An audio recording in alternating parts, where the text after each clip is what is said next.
es maravilloso. Cristo hace maravillas en mi vivir. Amados hermanos, bendito su nombre. Estamos comenzando en este momento la unicidad, el estudio acerca de la unicidad.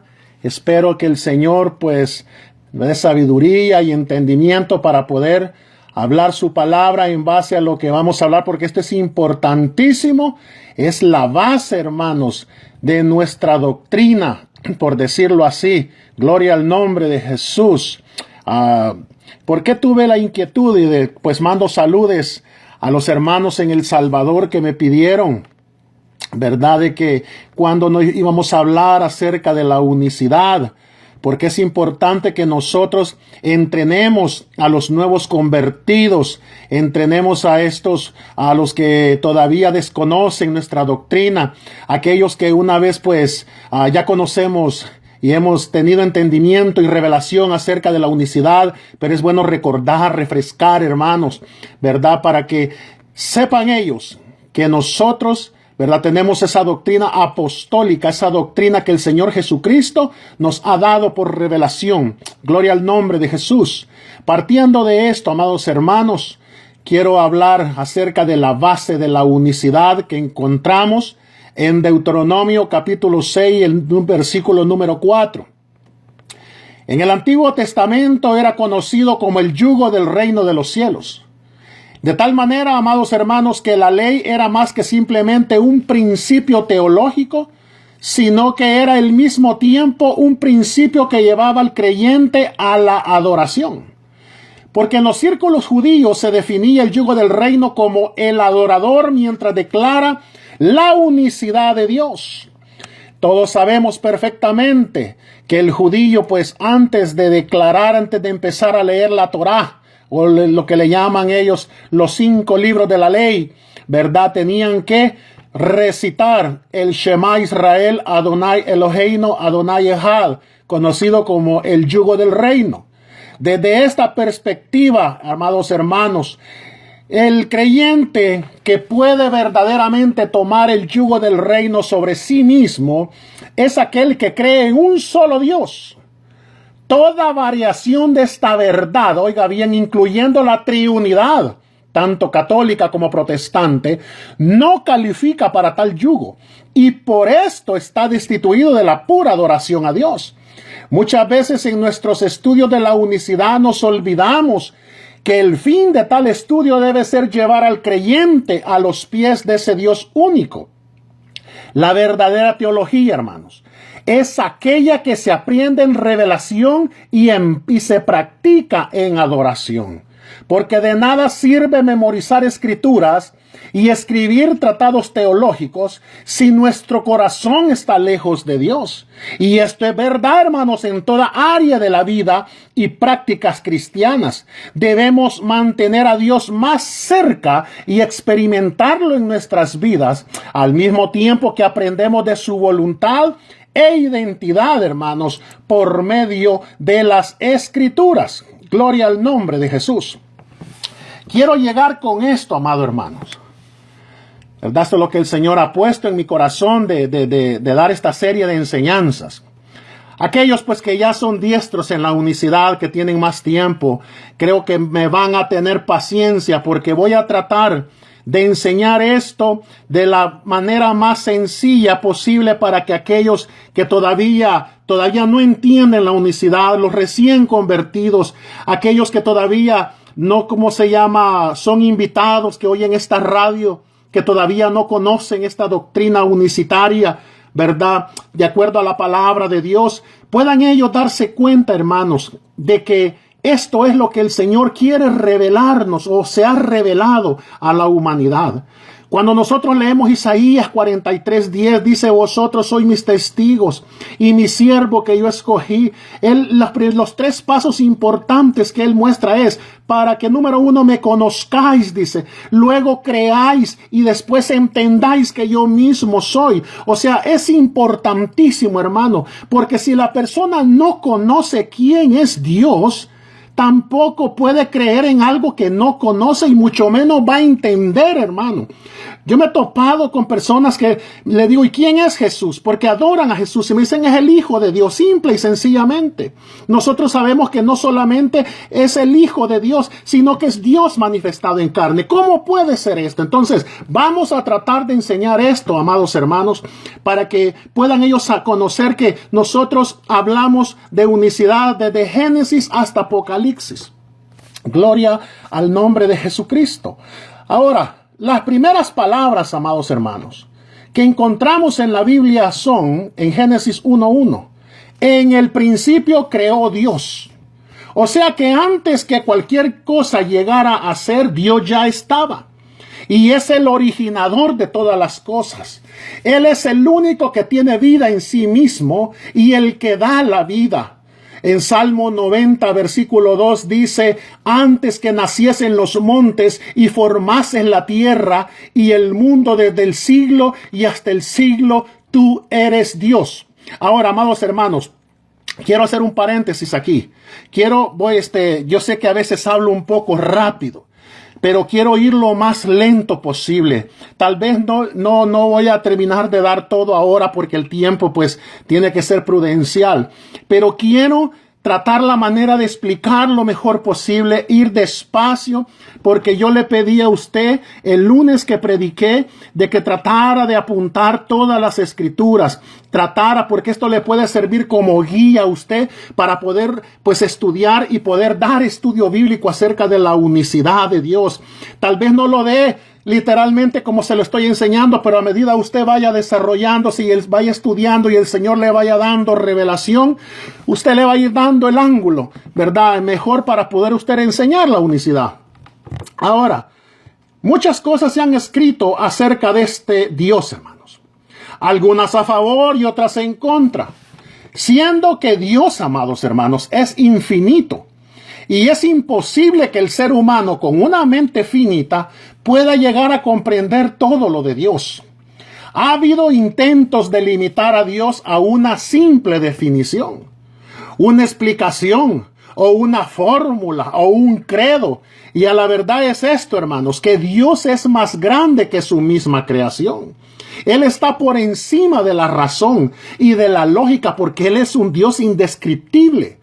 O sea, en Juan capítulo 1, en el verso 18, el Señor Jesucristo vino al mundo para cumplir varios propósitos. Oiga bien, uno, muy importante, era para revelarle a la humanidad cómo es Dios, su carácter, su manera de ser, su manera de actuar. Por eso dice en Juan 1:18, a Dios nadie le vio jamás. El unigénito Hijo, que está en el seno del Padre, Él le ha dado a conocer. En otra ocasión, el mismo Señor Jesucristo dijo, nadie conoce al Hijo, sino el Padre. Ni el Padre conoce a alguno, sino el Hijo, y a aquel a quien el Hijo lo quiere revelar. Mateo 11:27. O sea, un conocimiento profundo de la divinidad solo viene por revelación. Y esa revelación por la palabra misma de Dios, que a su vez se revela por medio de abrir nuestro entendimiento por el Espíritu de Dios, amados hermanos. Por eso es que es tan necesario, oiga bien, y hay que márquelo con marcador si quiere, es tan necesario recibir el Espíritu Santo, como dice en San Juan 14:26. Y aún teniendo el Espíritu Santo, hay que pedirle a Dios que nos enseñe, hermanos, como dice Santiago 1:5 y Jeremías 33:3. Ahora, muchas ideas y doctrinas, hermanos, circulan acerca de Dios. Pero con este estudio, tal vez yo no presumo ser la última voz o el único con la verdad. Pero analicemos, hermano, lo que dice este libro de instrucciones que Dios mismo nos ha dejado. La palabra misma. Ahora, yo le voy a invitar que abramos la mente y que seamos sinceros y dejemos que el Espíritu de Dios, porque dice 1 Corintios 2:10, que todo lo escudriña, aún lo profundo de Dios, nos abra la mente a lo que Él quiere que conozcamos. Porque al hablar de la doctrina del Dios uno, buscamos la palabra que mejor exprese la enseñanza de la unicidad. Porque hay muchos que al referirse a nuestra doctrina la llaman la unidad, pero no es apropiada. ¿Por qué, hermanos? En primer lugar, si usted busca en un diccionario de la lengua española, la palabra unicidad quiere decir calidad de único, mientras que la palabra único quiere decir solo de su especie. Pero la palabra único, el diccionario da como sinónimos: original, raro, extraordinario. O sea, ¿qué mejor palabra podría describir la doctrina bíblica del Dios único? Porque solo hay un único Dios. En segundo lugar, la palabra, hermanos, unidad, no se puede aplicar exclusivamente a Dios. Una unidad puede componerse de varios e incluso de miles de partes. Por ejemplo, le pongo un automóvil o un carro. Tiene 4 llantas, tiene vidrios y en fin, tiene cientos y miles de piezas. Pero sin embargo es una unidad. Porque la palabra unidad puede aplicarse fácilmente a la doctrina de la Trinidad, puesto que la Trinidad es una unidad. Pero por su misma definición es imposible que la Trinidad sea una unicidad. Sin embargo, oiga bien, porque nuestra doctrina no está basada en semánticas, o sea, solo en cosas de palabras o expresiones, sino en las afirmaciones bíblicas de que hay un solo Dios. Partiendo de ahí, mire lo que dice Romanos capítulo 1, el verso número 20. Nos dice que las cosas invisibles de Él, o sea, de Dios, su eterno poder y deidad, se hacen claramente visibles desde la creación del mundo, siendo entendidas por medio de las cosas hechas, de modo que no tienen excusa. O sea, hermanos, hay ciertos aspectos de Dios que están claros en la Biblia y dentro del alcance de la comprensión. Uno de estos es la unicidad de Dios. El primer mandamiento de todos es: gloria al nombre de Jesús. Wow, no veo ni un amén ni un gloria a Dios, santo de la gloria. ¿O será que están poniendo mucha atención, están escribiendo en sus cuadernos? Gloria al nombre de Jesús. Pero sí están todos ahí. Amén, ok, ya vi a la hermana Milena. Gloria a Dios. Están escribiendo: bendito sea el nombre de Jesús. Amados hermanos, esto es importantísimo, que nosotros le hagamos conocer a las personas, porque ellos creen que nosotros nos llaman sectas, nos llaman doctrina extraña, doctrina rara. No, esto es doctrina bíblica, 100% extraído de la misma palabra de Dios, bíblico, ¿verdad? Así es que el primer mandamiento de todos es: oye Israel, el Señor nuestro Dios, el Señor uno es. En Marcos capítulo 12, verso 29, dice: hay un solo Dios y un solo mediador entre Dios y los hombres, Jesucristo hombre, dice Primera de Timoteo 2:5. Ahora, si usted nota, cuando alguien logra una vista del cielo, siempre ve un trono y solo uno sentado sobre ese trono. De acuerdo a Apocalipsis 4:2 y Apocalipsis capítulo 5, verso 1. Aunque en realidad, hermano, no es que haya un trono en el cielo, sino que Isaías 6:1 dice que el cielo mismo es su trono. Santiago capítulo 2, verso 19 dice: ¿tú crees que Dios es uno? Bien haces. Los demonios también creen y tiemblan. Si en vez de uno hubieran 3, en este pasaje bien podría haber dicho Dios es trino, pero no, porque solo hay un Dios. Primera de Corintios, capítulo 8, versículo número 6 dice: solo hay un Dios, el Padre, y un Señor Jesucristo. Pero mire la confirmación en Efesios 4:6. Efesios 4:6. Hay un Dios y Padre. Oiga bien, Colosenses 4:1 dice: vosotros tenéis un amo en los cielos. O sea, desde la eternidad, amado hermano, solo ha habido un Dios que se ha manifestado a los hombres. Solo ha habido un Dios con diferentes atributos, oiga bien, y diferentes funciones.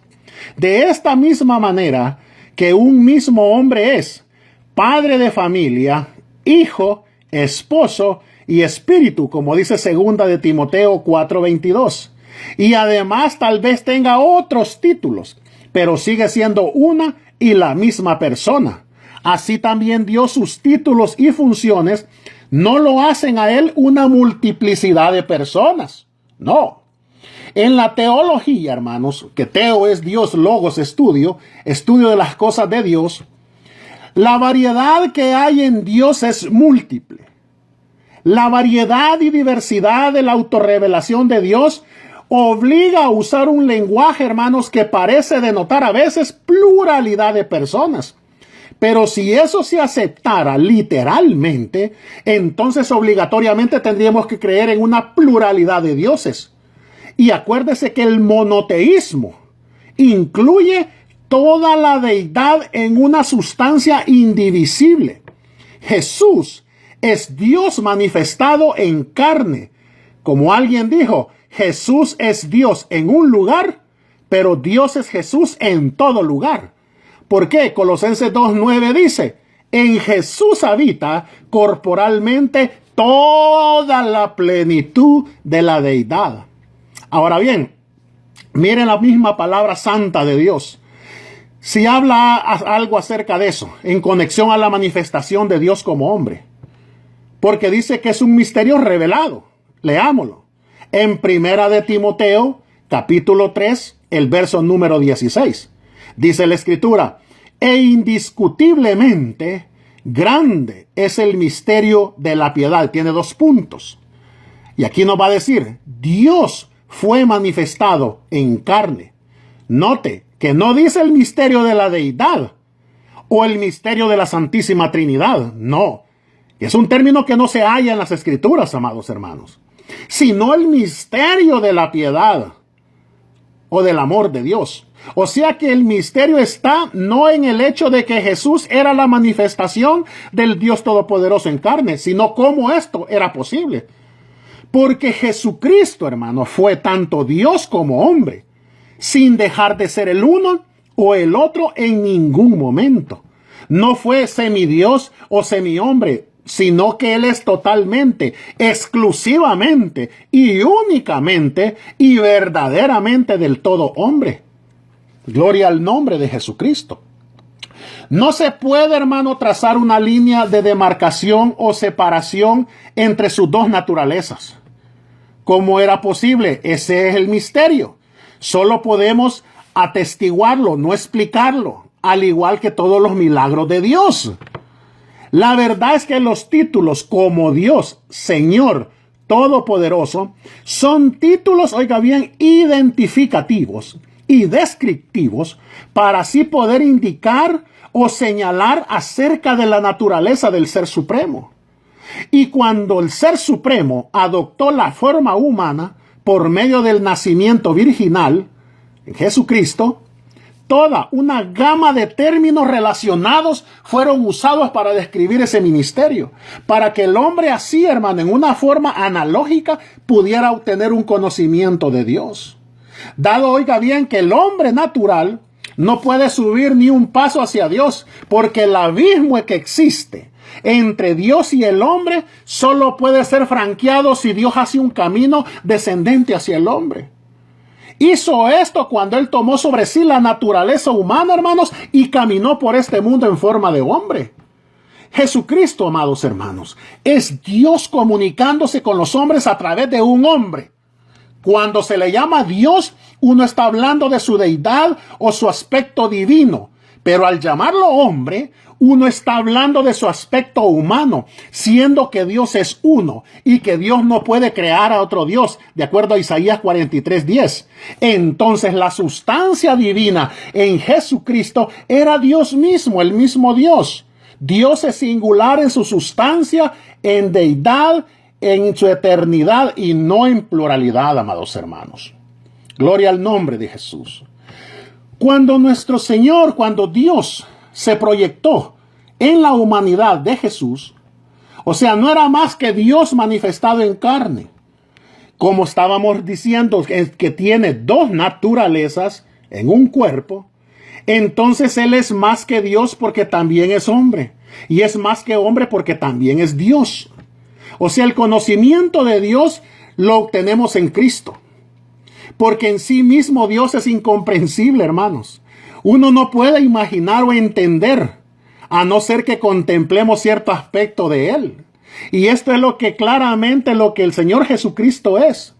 Jesucristo por esto es llamado, hermano, aspecto, una cara, una semejanza, una señal, un carácter, un sello, una marca distintiva, una forma de grabación del ser Dios, porque solo en Cristo existe Dios. En Él, fuera de Él, ni tampoco puede ser conocido por medio de otro, hermanos. Nosotros no podemos tener ningún concepto de alguna cosa en el mundo a no ser que observemos o veamos algún aspecto o manifestación de eso. Ahora, miren, una manifestación visible de Dios ha sido hecha. Dios es visto por medio de Jesucristo. Jesús es Dios enfocado. Por eso el mismo Señor Jesucristo dijo en Juan capítulo 14, versículo número 6, yo soy el camino, la verdad y la vida. Nadie viene al Padre. Oiga bien, Él no dice nadie va. No lo está mandando donde otro. Está diciéndole nadie viene al Padre que está aquí adentro, sino por mí, sino por este sacrificio. O sea, la adoración, amados hermanos, de Dios en el Antiguo Testamento siempre era en forma de sombra y no en verdad. ¿Por qué? Al igual, oiga bien, que Dios no puede ser visto, tampoco puede ser verdaderamente adorado aparte de Jesucristo.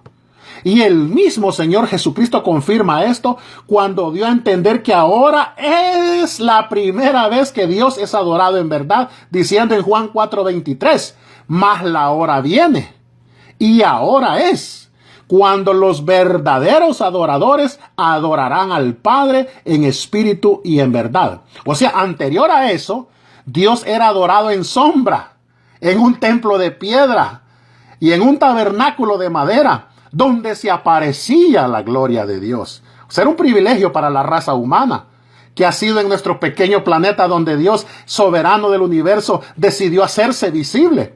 Aún, hermanos, oiga bien, las huestes angelicales no habían tenido el privilegio de contemplarlo a Dios hecho visible. Por esto, una de las cosas que señala en 1 de Timoteo 3:16, como leímos, es que dice, es que fue visto de los ángeles. Con razón eran millares de ángeles que estuvieron presentes y fueron vistos por los pastores en el día del nacimiento de Jesucristo. O sea, era la primera oportunidad aún para ellos de ver a Dios. Pero esto, hermano, ya fue profetizado por Dios en Isaías 17:7. Isaías capítulo 17, verso 7, cuando dijo, en aquel día mirará el hombre a su hacedor, y sus ojos contemplarán al Santo de Israel. Gloria a su nombre. O sea que para comprender mejor esto, hermanos, vamos a mirar los diferentes aspectos de Jesucristo. Su humanidad, su divinidad, su función de Hijo, su función de Padre y su función de Espíritu Santo. ¿Por qué, hermanos? Porque Jesús es el Padre en su divinidad, el Hijo en su humanidad, y el Espíritu Santo en emanación. O sea que Jesús es el Padre en la creación, el Hijo en la redención y el Espíritu Santo en la regeneración. Aunque Jesucristo es ese único Dios del Antiguo Testamento, en Él no se halla todo lo que hay de Dios en cuanto a cantidad, o sea, en referencia al tamaño de su cuerpo, pero en cuanto a calidad, hermanos, sí. En otras palabras, no todo lo que hay de Dios se halla dentro del cuerpo de Jesucristo en cuanto a su extensión, pero todas las cualidades divinas sí se hallaban en Jesucristo. Había más de Dios de lo que había en el cuerpo de Jesucristo porque Dios llena el universo. Dios abarca en su espíritu mucho más de lo que pudiera contener un cuerpo humano, hermanos. Jesucristo es Dios en un cuerpo. Hay un Dios, oiga bien, que la deidad tiene un cuerpo, Jesucristo. Eso, hermanos, es monoteísmo cristiano. Por ejemplo, la humanidad de Jesús. Nosotros leyendo los evangelios, hermano, la historia de Jesús, vemos rápidamente que Él era tan hombre como los demás, con una diferencia total, sin pecado. Vemos las siguientes características. En Mateo capítulo 4, verso número 2, tuvo hambre. En Juan capítulo 4, verso 6, se cansaba. En Mateo capítulo 8, verso 24, también dormía. En Juan capítulo 11, verso 35, lloró. Dice en Lucas capítulo 22, verso 44, dice la escritura que necesitaba orar más intensamente al igual que los demás hombres. En Lucas 2:52, la escritura nos declara en Lucas 2:52 que crecía en estatura, en sabiduría y en gracia. En Hebreos capítulo 4, verso número 15, fue tentado como nosotros. En Primera de Corintios capítulo 15, verso número 13, la prueba más grande de su humanidad es que murió. Si Cristo Jesús, oiga bien, no solamente fue totalmente hombre, sino que tenía que serlo para poder ser nuestro sustituto. Además, vemos otros pasajes bíblicos, hermanos, donde se nos dice muy claramente que fue hombre. Por ejemplo, la que leímos en Primera de Timoteo 2:5. Porque hay un solo Dios y un solo mediador entre Dios y los hombres, Jesucristo hombre. Juan capítulo 8, verso 4 dice, pero ahora procuráis matarme a mí, hombre, que os he hablado la verdad, la cual he oído de Dios. ¿No hizo esto Abraham? Jesucristo como hombre, hermanos, es el único camino a Dios para salvación. Él era de la simiente de Abraham, de acuerdo a Gálatas 3:16. Hijo de David, de acuerdo a Mateo 22:42. Y ellos fueron hombres. Primera de Juan, capítulo 4, versos 2 y 3. Primera de Juan 4, versos 2 y 3 dice, todo espíritu que confiesa que Jesucristo ha venido en carne es de Dios. Y todo espíritu que no confiesa que Jesucristo ha venido en carne no es de Dios. Y este es el espíritu del anticristo, el cual vosotros habéis oído que viene y que está en el mundo. Cristo Jesús fue hombre y como hombre él era el Hijo de Dios, hermanos. Cuando el ángel le anunció a María acerca del nacimiento de Jesús, le dijo así. En Lucas capítulo 1, verso 31 y 32. Y ahora concebirás en tu vientre y darás a luz un hijo y llamarás su nombre Jesús. Este será grande y será llamado Hijo del Altísimo. O sea, Jesucristo mismo se declaró ser Hijo de Dios, de acuerdo a Juan 10:36 también. Cuando en la Biblia hace mención de Jesucristo, siempre usa el artículo Él, si usted se fija. Oiga bien, diciendo, este es el Hijo de Dios. Para así indicar que Él es llamado Hijo de Dios, no en forma general, como lo somos nosotros, sino que en forma especial, específica, particular y directa, hermanos. Porque Jesús es hijo por naturaleza, mientras que otros no. Otros llegan a ser hijos de Dios por la fe en Cristo Jesús y la obediencia. No somos hijos de Dios por medio de adopción. El Hijo no es eterno, ni tampoco hay tal expresión como Dios Hijo en las Sagradas Escrituras, porque no es eterno. Porque siempre que habla del Hijo, lo muestra en un estado de subordinación limitado a tiempo y espacio, hermanos. El mismo término hijo nos habla de un principio, como también dice, porque de tal manera amó Dios al mundo que ha dado a su Hijo unigénito, o sea, único, engendrado o nacido. Por eso cuando se refiere a María le dice primogénito, porque fue el primero de varios que tuvo. Pero en este caso dice que es unigénito, ¿verdad? Porque es el único, San Juan 3:16. Ahora, hijo eterno, como hay muchos que lo enseñan, es una frase contradictoria. La palabra hijo nos habla de alguien que tuvo un comienzo, mientras que eterno es algo que siempre ha existido. Por lo tanto, no solamente es una frase que no se halla en la Biblia, hermanos, sino que es ilógica, imposible. En vez de la simiente de algún hombre, la poderosa palabra de Dios, el Verbo, entró en el vientre de María y el Espíritu de Dios actuó dentro de ella. Y luego dice, por lo cual también el santo ser que nacerá será llamado Hijo de Dios, dice Lucas 1:31. Ahora, mire la conclusión o la razón por la cual se le llama Hijo de Dios. No dijo que sería llamado Hijo de la primera persona, sino Hijo del Dios Altísimo.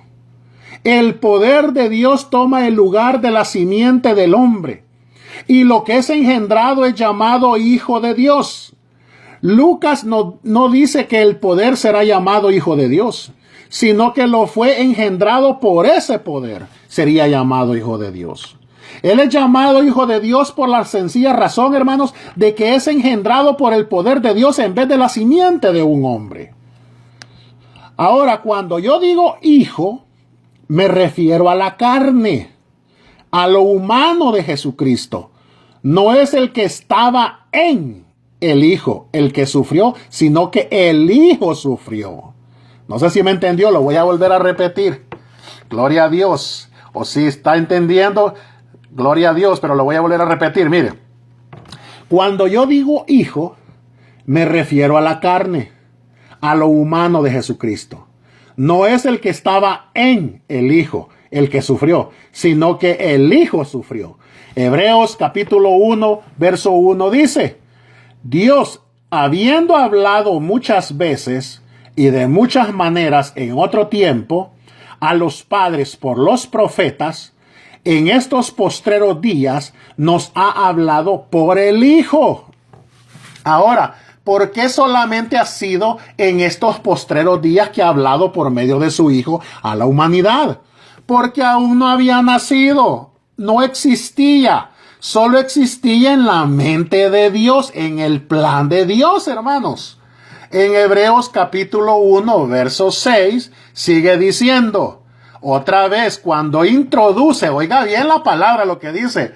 Hermanos, hay que poner atención porque esto, Dios mío, va a dar revelación a muchas personas. Dice, y otra vez, cuando introduce al primogénito en el mundo, dice, adórenle todos los ángeles de Dios. ¿Cuándo hizo esta introducción, hermanos? Al nacer Jesús. Y no antes. ¿Por qué? Porque fue entonces que lo adoraron todos los ángeles de Dios. O sea, ¿no fue esto lo que presenciaron los pastores en Lucas capítulo 2, verso 13? Mi hijo eres tú, yo te he engendrado hoy, dice Hebreos 1:5 y Hebreos 5:5. Aquel que hizo el tiempo no tenía tiempo antes que el tiempo existiera. Mire, tampoco Dios que estableció el principio no tuvo principio antes que hubiera principio. Dios tampoco se sometió a tiempo cuando creó el mundo. O sea, si podemos por un momento poner a un lado la cortina, hermanos, intermediaria de tiempo, vamos a entender que la hora del nacimiento de Jesucristo era presente para Dios desde el principio. Entonces nos podemos dar cuenta que fue entonces cuando Dios expresó, hermano, su palabra, o sea, el verbo, y al hacerlo fue engendrado el Hijo, o sea, aquel que para nosotros fue manifestado en un tiempo postrero. Para Dios, hermano, porque para Él no hay pasado, hermano, no hay ni futuro, sino que constantemente Él vive en un eterno presente. No hubo un lapso de tiempo entre el momento en que Él habló diciendo, yo te he engendrado hoy, y el momento en que nació Jesús de la Virgen María. Para Dios todo ocurrió en el presente, hermanos. Pero para nosotros sí que estábamos limitados a un pasado, presente y futuro. Hubo distancia entre el momento que habló y el momento en que nació Jesucristo. Este conocimiento o revelación, amado hermano, fue precisamente lo que causó que Isaías exclamara con sorpresa y dijera, antes que estuviese de parto, dio a luz. Antes que le viniesen dolores, dio a luz un hijo, dice Isaías capítulo 66, el verso 7. O sea que Isaías parece haberlo visto en visión como lo vio Dios, siendo engendrado, concebido y nacido en un mismo momento. Y esto, aunque ya estaba en la mente de Dios como algo hecho, no se llegó a ver hasta unos miles de años después del principio. En el Antiguo Testamento, hermanos, el Hijo siempre era proclamado como uno que vendría, futuro. Malaquías 4:2 dice: mas a vosotros los que teméis mi nombre, nacerá el sol de justicia, y en sus alas traerás salvación. Lucas 1:35 dice: respondiendo el ángel le dijo, el Espíritu Santo vendrá sobre ti, y el poder del Altísimo te cubrirá con su sombra. Por lo cual también el santo ser que nacerá será llamado Hijo de Dios. O sea, todavía estaba hablando, hermanos, en futuro, porque el Hijo aún no había nacido, aún no había venido a la existencia. Ya vimos Hebreos 1:5, que es una cita de 2 de Samuel 7:14, donde está en el futuro, donde dice: yo le seré a él padre y él me será a mí hijo. Hay unos que intentan encontrar en Hebreos capítulo 10, verso 7, oiga bien, una prueba de que Jesús habló o se expresó antes de su nacimiento como un ser que ya estaba en existencia. Cuando dice: entonces dijo, he aquí que vengo, oh Dios, para hacer tu voluntad, como en el rollo del libro está escrito. Pero, sin embargo, hermanos, oiga bien, esto no prueba que había un hijo preexistente. Porque de la misma forma se expresa cuando Job dijo: tus manos me hicieron y me formaron. ¿No me vaciaste como leche y como queso me cuajaste? Me vestiste de piel y carne, y me tejiste con hueso y nervios. Vida y misericordia me concediste, y tu cuidado guardó mi espíritu, dice Job 10, del 8 al 12. Si lo dicho por el Señor Jesús ahí, hermano, denota ya preexistencia, lo mismo tendríamos que decir de Job. Muchos citan Juan 17:5 como prueba que el Hijo existía, hermanos, desde antes de la fundación del mundo. Porque el versículo se lee así: ahora pues, Padre, glorifícame tú al lado tuyo con aquella gloria que tuve contigo antes que el mundo fuese. Pero ese no es el significado de ese versículo. Mire lo que leemos en Apocalipsis capítulo 13, verso 8. Y le adoraron todos los moradores de la tierra, cuyos nombres no estaban escritos en el libro de la vida del Cordero que fue inmolado desde el principio del mundo. ¿Quiere decir que nuestro Señor Jesucristo fue sacrificado antes de la fundación del mundo? No. Pero sí estaba en la mente de Dios, en el plan de Dios. Al igual que su glorificación. Dios ya tenía en mente, hermanos, el proceso de 1 de Timoteo 3:16. Ahora también, como lo declara el apóstol Pedro en 1 de Pedro 1, verso 18 al 20. Sabiendo que fuiste rescatados de vuestra vana manera de vivir, con la sangre preciosa de Cristo, ya destinado desde antes, oiga bien, antes de la fundación del mundo. O sea, ya estaba destinada también su glorificación. Porque no olvidemos algo, como dice en Romanos 4:17, que Dios llama las cosas que no son. Y usted lo puede escribir ahí lo que sigue. A ver si se puede la escritura. Gloria al nombre de Jesús. Dios llama las cosas, oiga bien, Dios llama a las cosas que no son como si fuesen, amado hermano. Como si fuesen. Ahora, Juan capítulo 16, verso del 28 al 30. Gloria al nombre de Jesucristo, Santo de Israel. Dice: salí del Padre y he salido de Dios. Esto no quiere decir como una persona aparte del Padre salió del Padre. ¿Qué fue lo que salió de Dios o del Padre, amados hermanos? ¿Una persona? ¿O un ser aparte del Padre? ¿O otro o algo?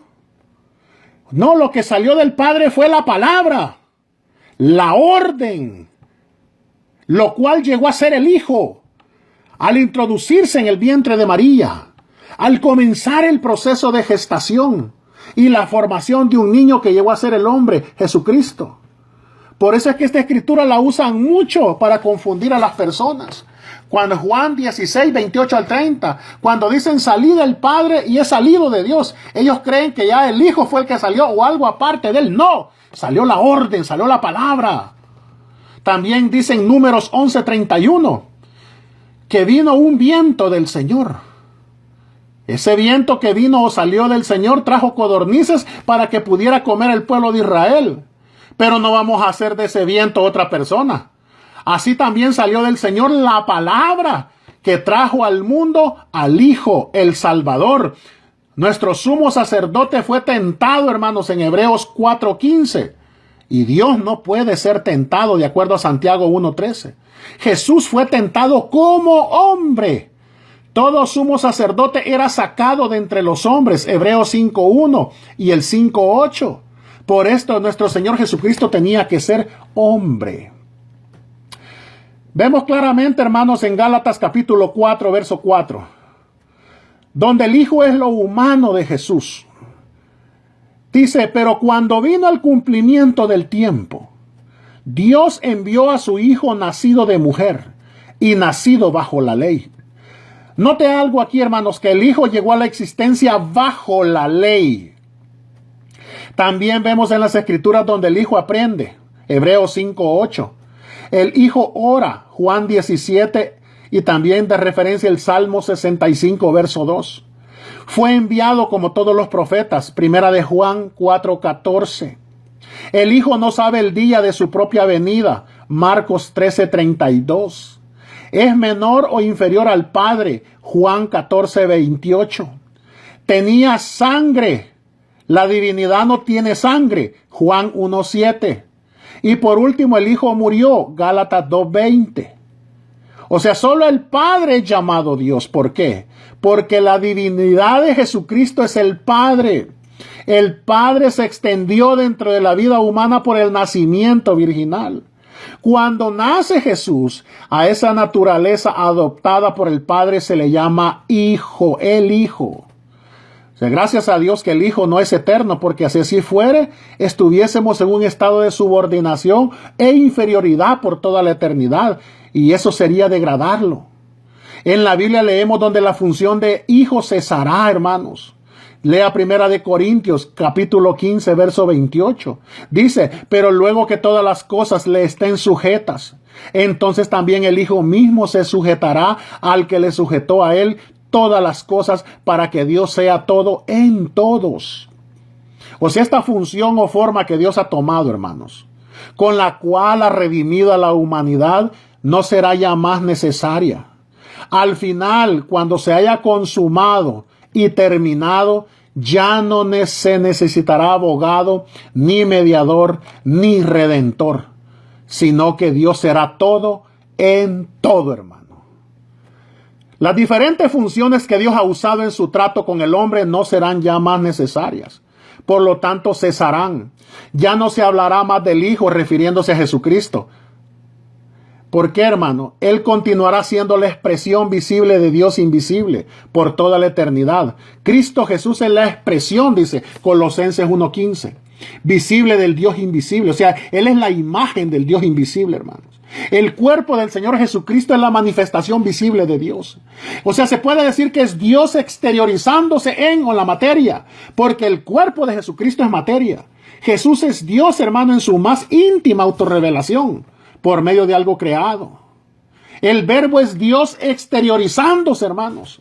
Jesús es Dios proyectado en el mundo de la carne por medio del nacimiento virginal. Es Dios humanado, de acuerdo a Juan 20:28.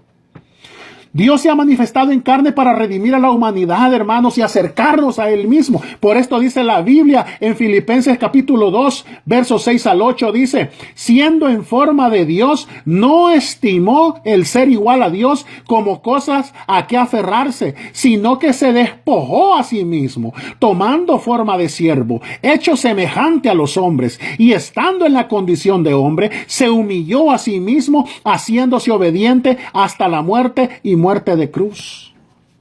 O sea, hermanos, siempre debe ser recordado que cuando Dios asumió la forma y naturaleza del hombre y se hizo siervo, las limitaciones que fueron autoimpuestas eran reales. Jesús era la debilidad de Dios, de acuerdo a 1 Corintios 1:25. O sea, no vaya a creer que Dios solo estaba haciendo una actuación o una pantomima cuando Él asumió esas limitaciones que son particulares del hombre. No, hermanos. En la encarnación Jesús realmente estuvo limitado a tiempo, a circunstancia y espacio. Jesús es el único cuerpo que tiene Dios. Y en la resurrección la debilidad de Dios causada por la carne fue removida por medio de la inmortalidad que recibió. Jesús fue crucificado en debilidad, pero resucitó en poder. O sea, lo particular, hermano, o sea, el núcleo de Dios ha sido restaurado a la gloria que Él tuvo antes del comienzo del mundo por la resurrección. Ya para terminar, amados hermanos, la encarnación lo limitó a Dios en cuanto a esa manifestación en particular, pero la resurrección de los muertos lo delimitó o lo liberó. Es el hombre, Jesucristo, y no su aspecto divino, el que es mediador, hermanos. La omnipresencia del Hijo del Dios es el Padre. Y solo puede haber una omnipresencia. Gloria al nombre de Jesús. Bendito Padre Celestial, te damos la gloria, la honra y la alabanza, mi Rey, porque tú eres bueno y para siempre su misericordia. Amado hermano, vamos a orar en esta hora, hermanos. Quiero que oremos y le demos gracias al Señor porque hemos comenzado este estudio de la unicidad. Espero que haya notado todas las escrituras, que pueda usted irlas estudiando y usted pueda darle el ángulo, pero creo que ha quedado pues claro, hermanos, porque hay mucha confusión en cuanto a la doctrina, amados hermanos. Vamos a adorar a nuestro Dios. Gloria a su nombre. Vamos a adorarle, hermanos. Oh bendito Dios, te damos gracias, Padre Celestial.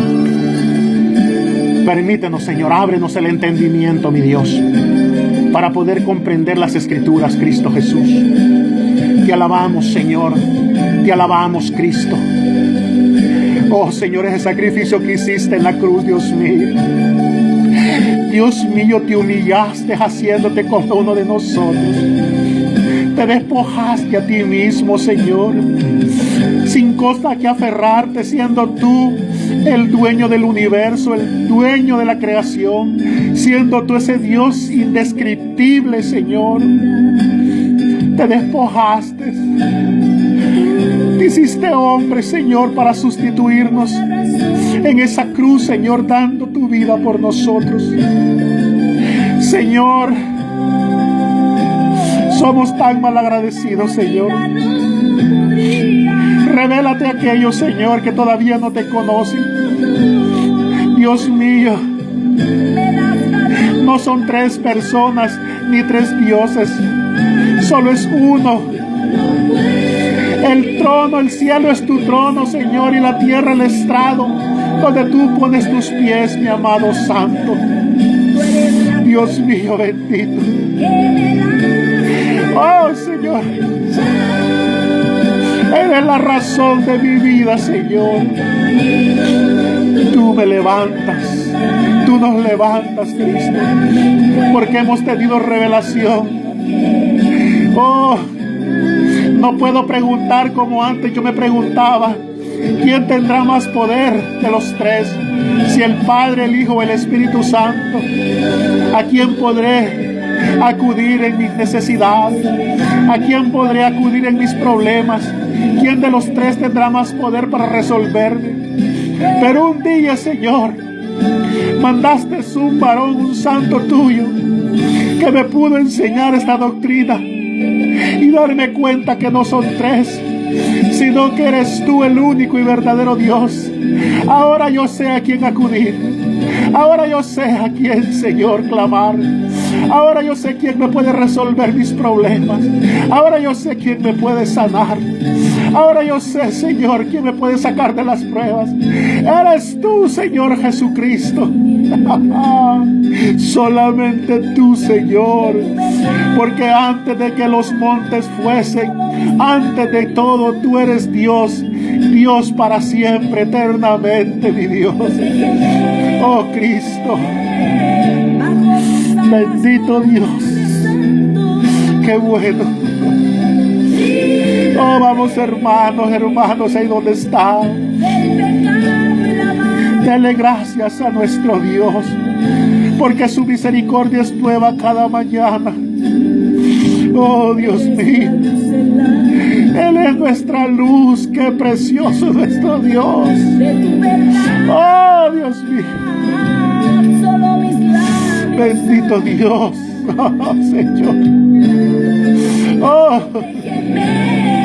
bendito Dios, te amamos, te necesito, te alabo, mi Cristo. No me cansaré, Señor, de alabarte, de proclamar tu nombre, de mostrarle a todos los que pueden encontrar, Señor, de que verdaderamente solo servimos a un solo Dios.